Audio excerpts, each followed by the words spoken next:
তারপর আমরা তাদেরকে বাসে দেখতে পাই, যেখানে প্যাট তার বাবার কারণে প্রাণকে সরি জানায়।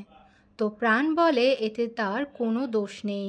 প্যাট বলে এখন এমন জায়গায় চলে যাব যেখানে শুধু আমরাই থাকব। প্যাট প্রাণকে কমফোর্ট দেওয়ার চেষ্টা করে আর নিজেই কাঁদতে থাকে। নেক্সট ডে তারা গত বছরের ট্রিপের জায়গায় চলে আসে, যেখানে সমুদ্রের কাছে গিয়ে প্যাট নিজের সিম খুলে ফেলে আর প্রাণকেও সেটা করতে বলে, যাতে কেউ তাদেরকে ডিস্টার্ব করতে না পারে। তো প্রাণ ও সিম কার্ড বের করে নেয়। প্যাট নিজের সিম ফেলে দেয় আর প্রাণকেও সেটা করতে বলে। প্রাণ সিম ফেলে দেয়। তো প্যাট হাসতে থাকে আর তাকে স্টুপিড বলে। তো প্রাণ তাকে বলে প্যাট কি মনে করে সে প্যাটকে চিনে না। তো তখন সে নিজের সিম কার্ড দেখায়। তারা দুজনই তখন হাসতে থাকে। প্যাট তখন চিৎকার করে প্রাণকে আই লাইক ইউ বলে। তো প্রাণও তাকে আই লাইক ইউ চু বলে।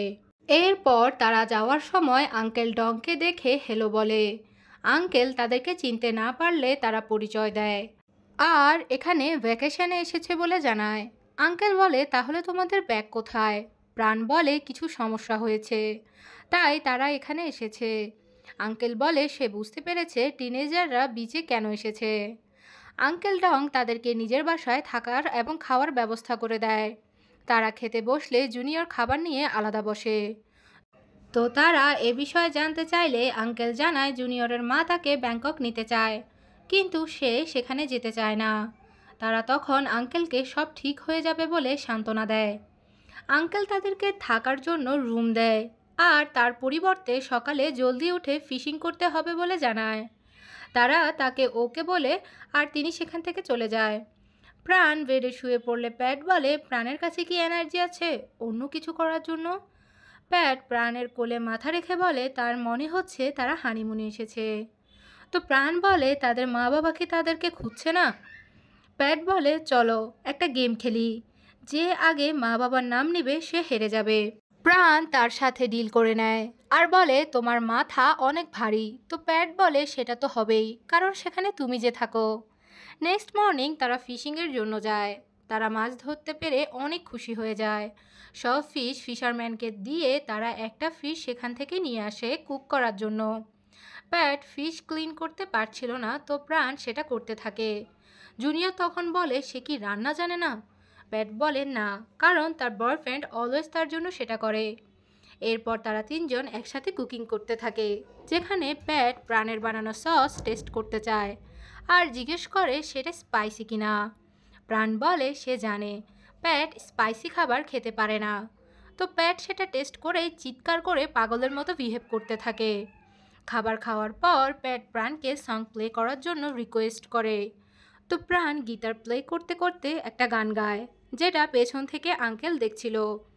এরপর আমরা দেখি তারা গল্প করার সময় সেখানে জুনিয়রের মা আসে, যেটা দেখে সে সেখান থেকে পালিয়ে যায়। জুনিয়রের মা বলে সে জুনিয়রকে ভালো স্কুলে দিতে চায়, তো তারা যেন তার হয়ে জুনিয়রের সাথে কথা বলে নেয়। প্রাণ তখন বিচে গিয়ে জুনিয়রের মায়ের সাথে কথা বলতে থাকে এবং তাকে জিজ্ঞেস করে জুনিয়র এখানে থাকলে সে কি একা ফিল করে না। তো ওই লেডি বলে তার অনেক চিন্তা হয় যে তার ছেলে কি খেয়েছে, কি করছে, কোথায় যাচ্ছে, আর এটা সকল মায়েরই হয়। তখন প্রাণ তার মাকে স্মরণ করতে থাকে। প্যাট প্রাণকে একটা বারে যাওয়ার জন্য অফার করে।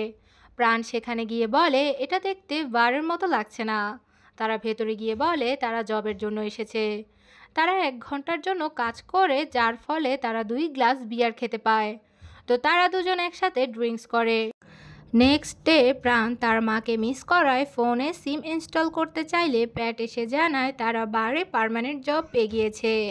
প্রাণ বলে প্যাট কি এখানে অনেক সময় ধরে থাকতে চায়? প্যাট তখন প্রাণের হাতে সিম কার্ড দেখে ফেলে। প্রাণ বলে সে তার মায়ের সাথে কথা বলতে চাচ্ছিল শুধু। প্যাট বলে এটা তারই ভুল, কারণ এই সব কিছু সে অনেক সিরিয়াসলি নিয়ে নিয়েছে আর সে সেখান থেকে চলে যায়। নেক্সট সিনে প্রাণ স্ন্যাক্স অফার করে প্যাটের রাগ ভাঙাতে চায়। প্যাট তাকে চলে যেতে বলে। প্রাণ বলে কেউ একজন এখানেই অতীতে তার পিছু করছিল। প্যাট সেখান থেকে যেতে থাকলে প্রাণ বলে সে কাজ করার বিষয়ে বার ওনারকে হ্যাঁ জানিয়ে দিয়েছে আর সে ওই সব জায়গায় যাবে যেখানে প্যাটও যাবে। প্যাট হেসে বলে প্রাণ কত কিউট বয়ফ্রেন্ড। নেক্সট সিনে আমরা তাদেরকে বিচ সাইডে ড্রিঙ্কস করতে দেখতে পাই। প্যাট বলে প্রাণ যদি স্লো হয় তাহলে তাকে পুরো ড্রিঙ্কস কমপ্লিট করতে হবে। প্রাণ বলে তার সাথে কম্পিট না করলে প্যাট কি মরে যাবে। প্যাট বলে সে শুধু প্রাণকে ভালোভাবে জানতে চায়। প্যাট জিজ্ঞেস করে প্রাণ তাকে কেন লাইক করে। প্রাণ বলে প্যাট একটা গ্যাংস্টারের মতো যে সবার হেল্প করে আর দেখতে অনেক কুলও। প্রাণ বলে প্যাট তাকে কেন লাইক করে। প্যাট বলে তারা একসাথে যেমন অনেক ভালো সময় কাটিয়েছে তেমনি অনেক খারাপ সময়ও ফেস করেছে, যে মুহূর্তে তারা একে অপরের অনেক খেয়াল রেখেছে। তারা একে অপরের বিষয়ে অনেক চিন্তাও করে আর তারা একসাথে থাকলে অনেক হ্যাপিও থাকে। প্যাট বলে সে কি প্রাণকে কিস করতে পারে। প্রাণ নো বলে প্যাটকে নিজের কাছে টেনে নিয়ে সেই আদর করতে থাকে। আর্লি মর্নিং প্রাণ উঠে প্যাটকে তার শোল্ডারে কিস করে টাইটলি হাগ করে শুয়ে বলে সে 10-এ কত পাবে। তো প্যাট তাকে 10 শো করে। বলে প্রাণ কি এখন খুশি। প্রাণ তখন লজ্জা পেতে থাকে।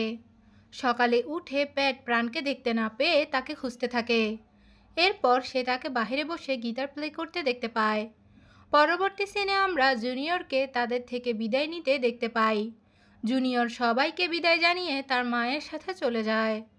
এরপর দেখি প্রাণ বারের পরার জন্য ড্রেস নিয়ে আসে আর সেটা প্যাটকে পরাতে থাকে। প্যাট তখন প্রাণের 2 হাত টাইটলি ধরে তাকে থ্যাঙ্কস জানায় আর বলে সে জানে তাদেরকে এখন এখান থেকে চলে যেতে হবে, তবুও সে শুধু প্রাণের সাথে কিছু সময় কাটাতে চায়। প্রাণ বলে বারের যাওয়ার জন্য সময় হয়ে গিয়েছে। প্যাট বলে হানিমুনে এসে কেউ কাজ করে, আর প্রাণ তার সঙ্গ দিয়েছে যে জন্য সে অনেক খুশি। প্রাণ কাঁদতে থাকে। তো প্যাট বলে সে চাকরি ছেড়ে আসবে। প্রাণ তাকে লাস্ট ডে একবার সেখানে গিয়ে ড্রিঙ্কস করতে চায় বলে জানায়। রাতে তারা আঙ্কেল ডংয়ের সাথে ড্রিঙ্কস করছিল। তো তারা ডং আঙ্কেলকে থ্যাঙ্কস জানিয়ে বিদায় নেয়। আঙ্কেল তাদেরকে আরও কিছুদিন সেখানে থেকে যেতে বলে। বার ওনার এসে বলে আজকে তার সিঙ্গার আসেনি, তো প্রাণ যেন আজকে এখানে গান গায়। প্রাণ সেখানে বসে বলে আজ সে নিজের লেখা গান প্লে করবে। দুজন ব্যক্তি যারা কিনা বন্ধু হতে পারবে না, আর তারা এখন সেটাই হয়ে গিয়েছে যে তারা এখন বন্ধু থাকতে পারবে না। তো প্রাণ এই গান তার জন্যই লিখেছে। প্রাণ তখন গান গাইতে থাকে আর ব্যাকগ্রাউন্ডে আমাদেরকে এক এক করে তাদের ছোটবেলা থেকে শুরু করে প্রেমে পড়া পর্যন্ত সকল স্মৃতি এক এক করে দেখানো হয়। আর এইসব সিনের মাধ্যমে আমরা তাদের গল্পের শুরু থেকে এখন পর্যন্ত ঘটে যাওয়া সকল ঘটনার বিস্তারিত একই সাথে দেখতে থাকি। সকালবেলা তারা আঙ্কেল ডংকে বিদায় জানিয়ে সেখান থেকে চলে যায়। রাতে তারা বাসার সামনে দাঁড়িয়ে একে অপরকে দেখতে থাকে। তখন তারা চিন্তা করে তাদের ফ্যামিলি শুধু শত্রু না হলে তাদের সম্পর্ক নিয়ে কারো কোনো সমস্যাই থাকতো না। তারা ছোটবেলা থেকেই ভালো একটা জীবন পেত আর দুজনের বন্ধুত্বটাও ছোটবেলা থেকে অনেক ভালোই হতো। প্রাণের মা প্যাটকে ইনভাইট করে সবচেয়ে মজার ডিশটি রান্না করেও খাওয়াতো আর তাদের সামনে খুনসুটি করলেও তারা তাদেরকে কিচ্ছুই বলতো না। কিন্তু রিয়ালিটিতে তারা কাঁদতে কাঁদতে বিদায় জানিয়ে একে অপরের বাসার দিকে যেতে থাকে।